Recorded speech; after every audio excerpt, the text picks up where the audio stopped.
In today's video, we talk about how can you check EPS on Yahoo Finance.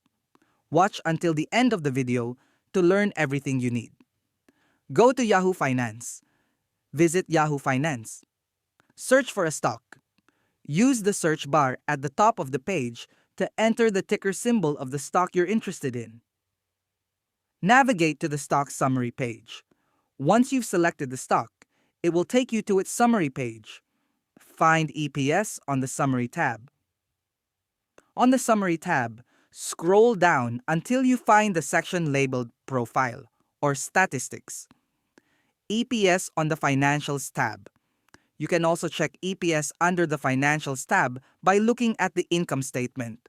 It will show EPS TTM trailing 12 months, which gives the most recent earnings per share calculation. I hope you will learn about the video. Thank you for watching.